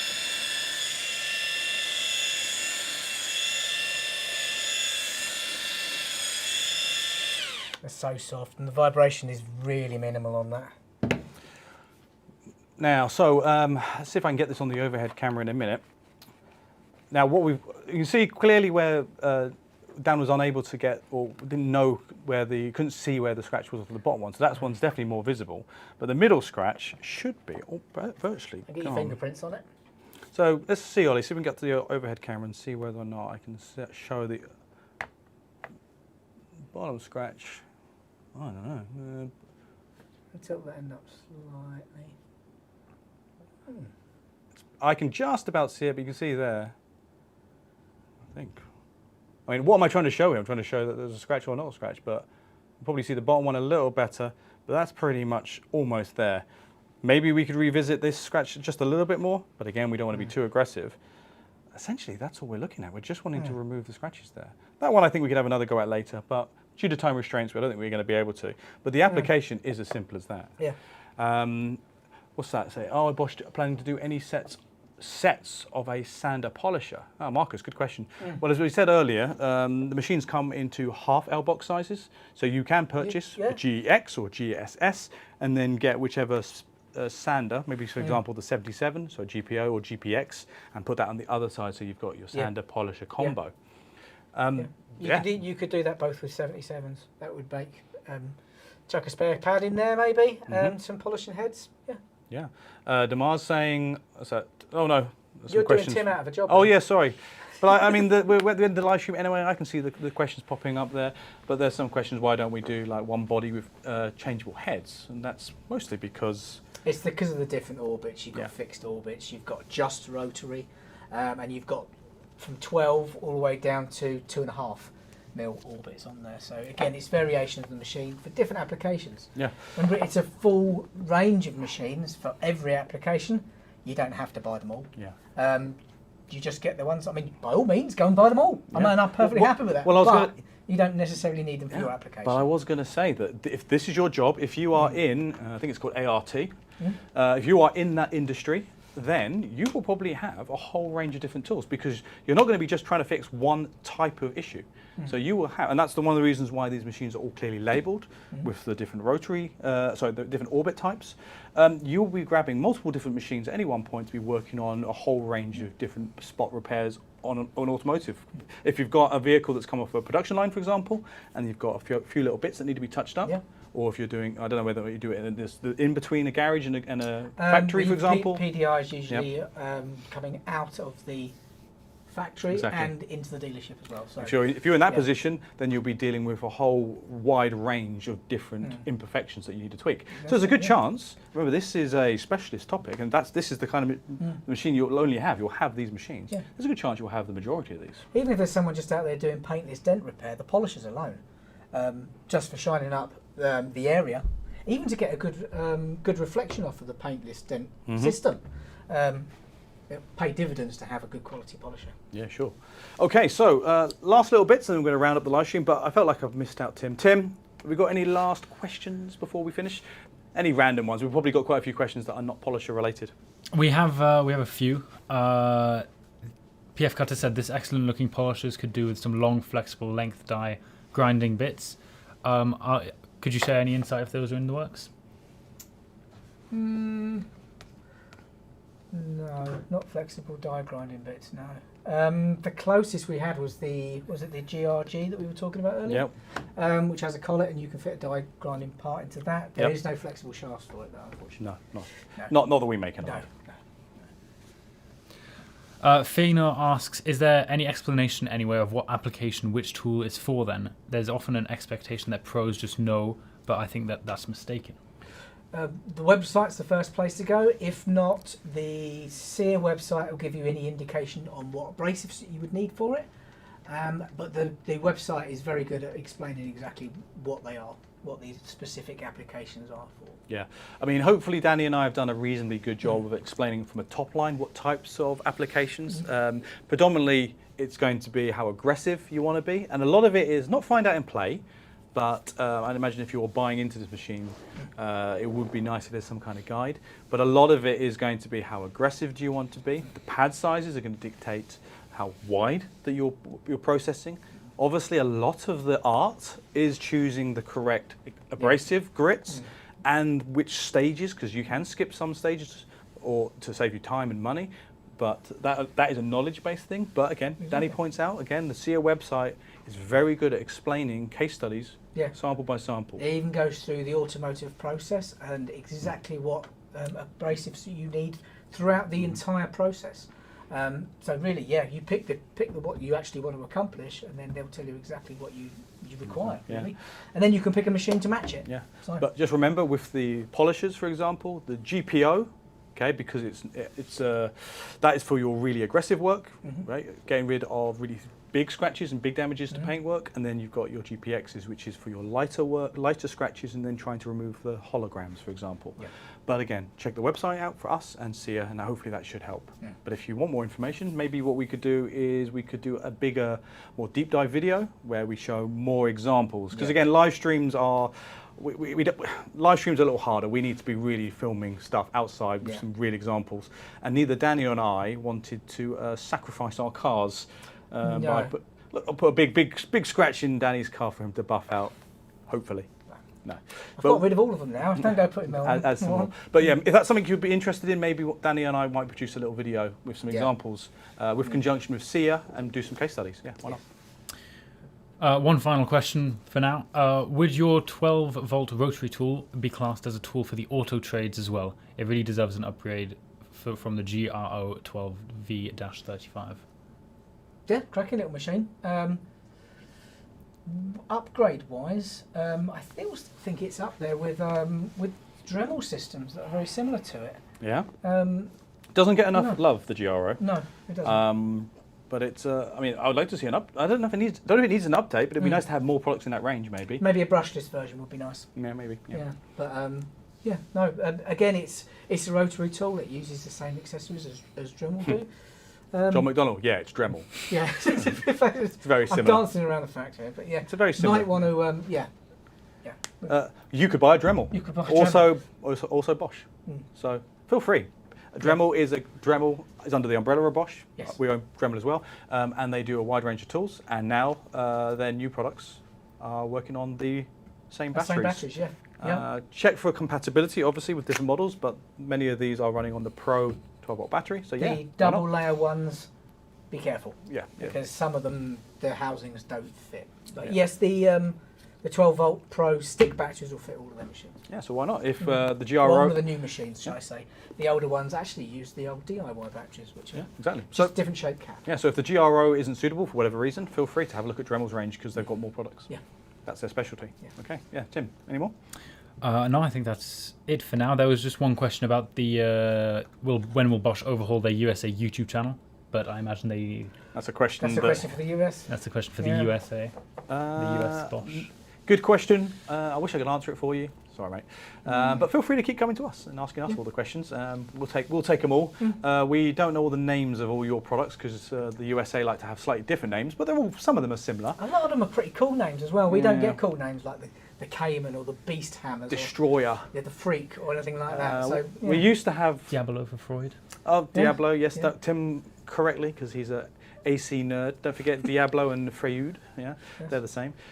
Yes, there's lots of different names over there, so we sometimes get a little confused when you ask us for about questions. But we fondly remember things like the blue collar, Blue collar, which yeah. is slightly much cooler than the SDS clean adapter for drilling, which is Very what we true. call It's ours. far more catchy, isn't it? Yeah, so there's pros and cons, but yes, you are right. Well, let's see if we can reach out to some of our American colleagues and see if we can get some answers, but they're a long way away. Yeah. That email will take at By all least means, a second longer. If you would like us to come over, Oh, yeah. then Yes. I'm quite happy Yes. to pop over. Yes, we'll pop over to America for Yeah. I don't know, a month or stuff, get away Yeah. from the office. That'll be lovely. That would be lovely. Yeah, quite happy. But then we'll do a live stream We'll do there. a live stream, Because yeah. you won't want to miss us, of course. But yes, feel But we free. take the whole production team. Yeah, come on, let's all go. Yeah. Las Vegas. Let's go to. I wanted to. Don't get me We wrong, wanted to go to World of World of Concrete. Concrete would be great, yeah. Oh, such a shame we have to go to Vegas. Oh. Oh, that's a shame, isn't it? Anyway, feel free to put pressure on your American colleagues to get Chris and Dan from the UK over there. We'll Yep. be more than happy to sacrifice our spare time to go to Vegas, of course. Okay, so Tim, thank you very much as always. Lovely questions. And again, lovely questions in the chat. Yep. Hopefully we didn't bore you too much on the sanders and polisher range. We think they're amazing. Danny is so Love 'em. excited by Absolutely them. love them. Actually, I've got to finish this off after the Yes, live we're going to have stream. another go at that to Okay. get all the scratches out of that. Let us know if there's a specific topic or range of products that you'd like us to cover in the next coming live streams. I think we've already got the next one scheduled and ready to go, where we'll be doing similar to what we've done today, which is have a look at some more products that also came out a month ago or 2 months ago, but we didn't have enough time, and those are going to be looking at our brand new range of brand new range of measuring tool electrical testing devices. Yeah. So electrician multimeters, voltage test devices. Yeah. So that's going to be a very interesting one and another new category for us. So Dan and I are going to have to proper swat up on that one. Yeah, I mean, I'm fairly up to date with the automotive side of things, but so far as mains voltage goes, yeah, I need to swat up. That's right. Yeah, so we're going to do our best there to do a nice deep dive into those, I think it's 6 new products. It is, yeah. So if that interests you, stay tuned for the next live stream, which will be happening in a month. I don't know exactly what the date is, but don't worry, we'll put a teaser out and we'll schedule that for at least a week before, so you've got plenty of time to, plenty of time to get home early from work, so that's going to be another one at 5 p.m. on a Wednesday. So I guess nothing else to say other than, hopefully you've enjoyed it. Learned a little bit about our polish and standards in the new 12-volt range. My name's been Chris. Thank you very much. And I'm Danny, and thank you very much. As always, if you have any more questions, put them in the chat below. We'll get to them in the YouTube video when this comes out on YouTube as the replay. I really hope you enjoyed, and I see you next time. Bye-bye.